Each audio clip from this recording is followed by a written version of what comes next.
Well, we're almost up to, the year being halfway through, and one of the more, I guess, entertaining trials. I mean, it's a horrible situation, but entertaining trials was the Alex Murdaugh trial that we witnessed earlier in the year.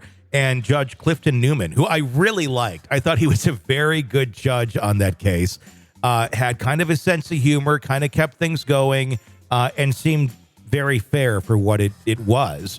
He's recently sat down doing an interview talking about his experiences on the Today Show and his thoughts about Alex Murdaugh. So we're going to talk about that interview today, me and Stacey, and hear a perspective that, you see expressions on people's faces, and he made some.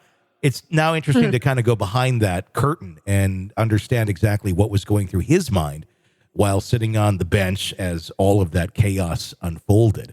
That was truly an extremely bizarre case. I know you had watched it too, right?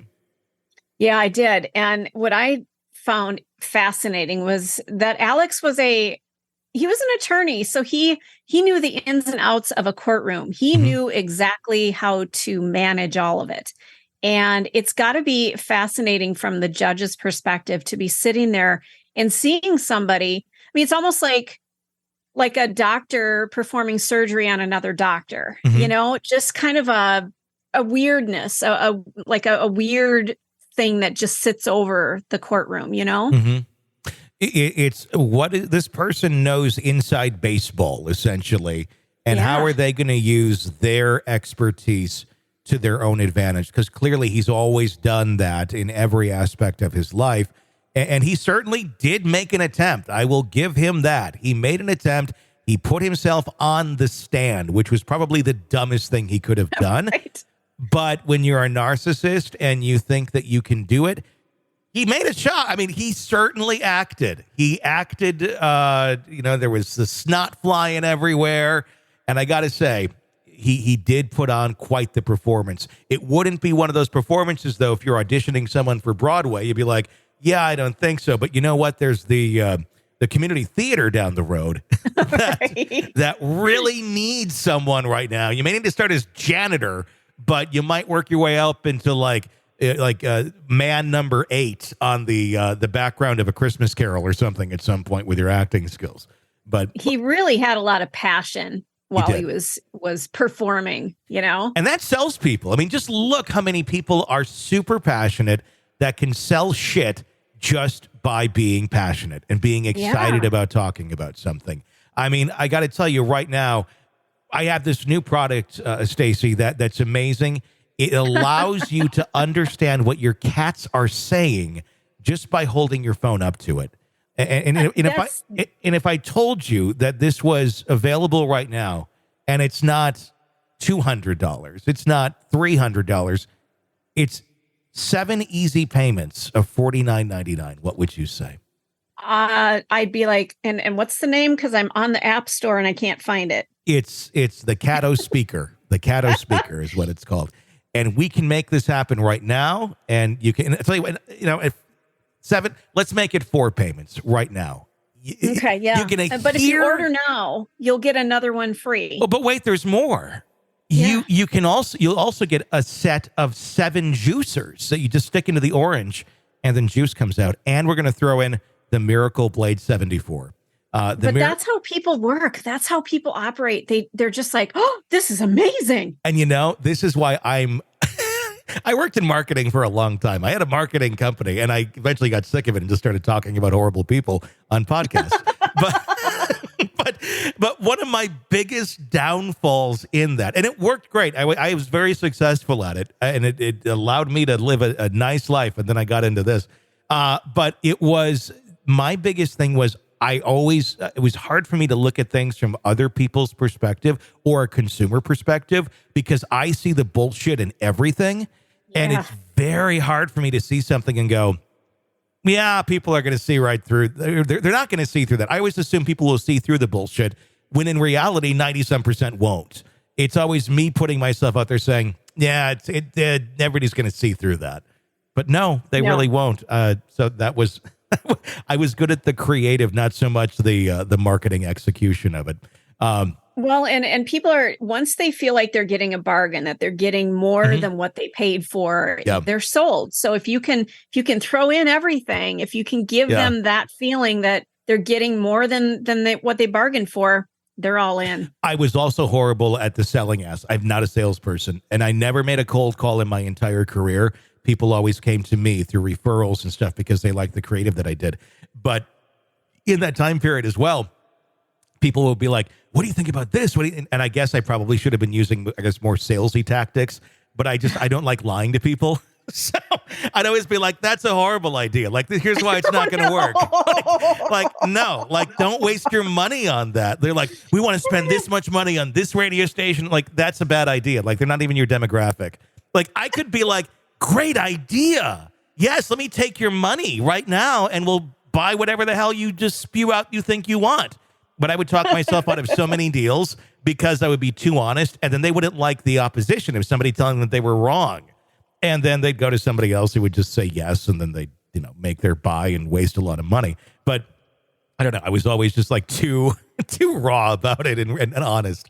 But anyway, let's talk about Alex Murdaugh. Let's talk about Judge Clifton Newman. This is a very bizarre story. If you know it, go back and learn about it. South Carolina town of Walterboro, the curtain closed on the grisly spectacle of Alex Murdaugh, the once respected lawyer, was sentenced to 2 life terms for the chilling double murder of his wife and son. In the high-profile case, which played out over a grueling 6-week trial, it ensnared a lot of attention. Judge Clifton Newman, he's now speaking out about what he felt while he was in that courtroom, saying, I felt sorry for him. That's what he told today in an interview. It aired just earlier this week, offering rare insight into the heartbreaking personal drama at the center of the trial. He further described the remorse he felt for the convicted man, painting a very vivid picture of Murdaugh's predicament as one that would drive anyone to the edge of desperation. If there's a hole that he could go into, he would dive in that hole and keep going to the lowest depths, Newman said, in a voice heavy with sympathy. His sentiment underscored the bleak path that led Murdaugh, the 55-year-old former personal injury lawyer and part-time prosecutor, to stand accused of fatally shooting his wife, Maggie Murdaugh, and their son, Paul Murdaugh, on June 7th of 2021. On that fateful day, calm of South Carolina, the community, it was shattered in that low country. After just 3 hours of deliberation, the Colton County jury convicted Murdaugh on all counts, laying bare the tragic end of a family mirrored in turmoil. During his sentencing on March 3rd, Newman presided over the courtroom with the stern resolve expected of a judge, but also with the palpable empathy of a father.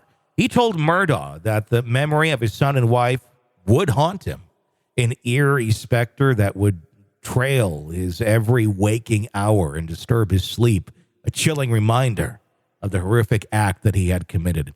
A legal spectacle drew the attention of hundreds of journalists and curious onlookers who descended upon Walterboro, turning the quiet town into an unwilling stage for the unfolding drama. Amidst the public frenzy, Netflix even released a docuseries spotlighting the murky history of the Murdaugh family, adding a layer of Hollywood glitz to an already sensational story. Let's not forget the HBO one either, which I thought was very well done.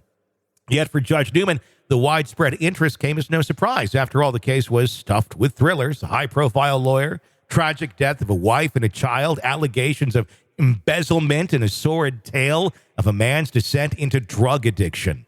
Which I should note, we've never really proven the drug addiction. There's been the accusations, there's been the admittal to the drug addictions. There's never been a true doctor or diagnosis or any sort of medical evidence that shows that he was ever addicted to anything.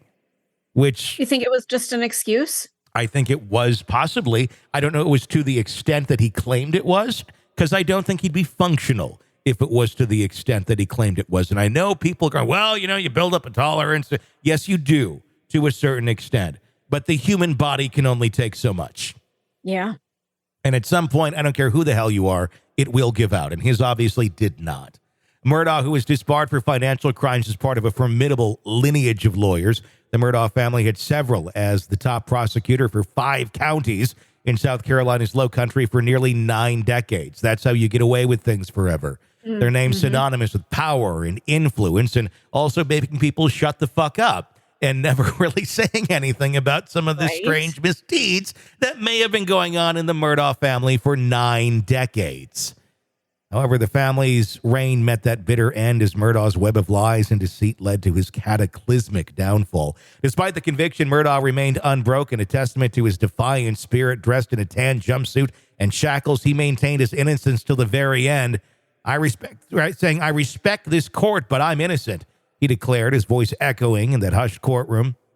I would never under any circumstance hurt my wife, Maggie, and I would never under any circumstance hurt my son, Paul. However, Newman's response offered a window into the possible transformation that drugs can wreak. It might not have been you, he noted. It might have been the monster you've become when you take 15, 20, 30, 40, 60 opioid pills. Maybe you become another person, he said in court. Yet the saga is far from over. Murdaugh now faces still more than 100 counts of financial crimes, accused of stealing millions from clients and his former law firm. As if this was not enough, he awaits a deposition in a wrongful death lawsuit tied to the 2019 boat crash that claimed the life of 19-year-old Mallory Beach, a tragic incident allegedly caused by his son Paul's drunken antics. Oh, yeah, I forgot about that. That's coming up, too, and we'll, of course, cover that. The story of Alex Murdaugh serves as a chilling reminder of a fall from grace, a man who once wielded impressive power only to find himself caught in a devastating cycle of crime and personal tragedy. Wow. Just everything he touches seems to have turned to shit. It did. I mean, for a while, it turned to shit for others, but it turned to gold for him. When you look at so many of these other cases, I mean, especially when we're now looking at the Gloria Satterfield case, of him behind bars still playing games saying, I lied about that, so you probably should get the insurance money back from them. Only problem, they never got the insurance money from Alec. So, that doesn't make a lot of sense now, does it? But that in itself, this story is far from over. It is just the tip of the iceberg. Be very interesting. People want wealth and they want endless money. And it just seems that those who are extremely wealthy, there's just so much shit that comes with it. Yeah. Doesn't it seem like that? More money, more problems, as Biggie would say, or P. Diddy or whatever. You got it.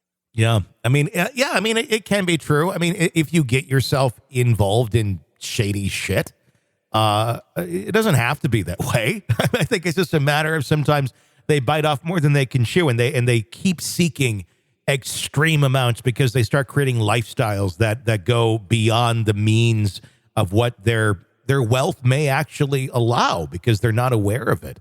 But Murdaugh's a different duck, though. Murdaugh is someone who was born into money, born into power. I don't think Murdaugh ever truly knew what it was like to struggle or to try and work your way up. It was always just assumed that, well, I'm going to have this and I'm going to have that because my last name is Murdaugh.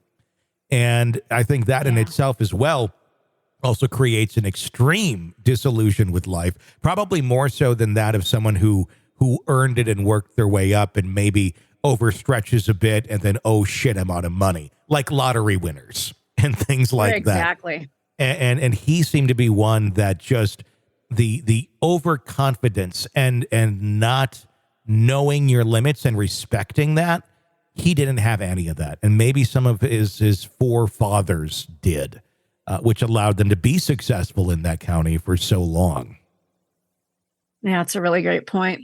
But just tragic. It's interesting to hear the perspectives from people now that portion is over. But my friends, there is still much more Murdaugh to come. You're consuming the Hidden Killers podcast. Want more? Start binging on all of our true crime podcasts right now through Apple Podcasts and get an ad-free experience when you sign up to be a True Crime Today Premium Plus member exclusively on Apple Podcasts. More of the Hidden Killers podcast dropping soon. Press subscribe now.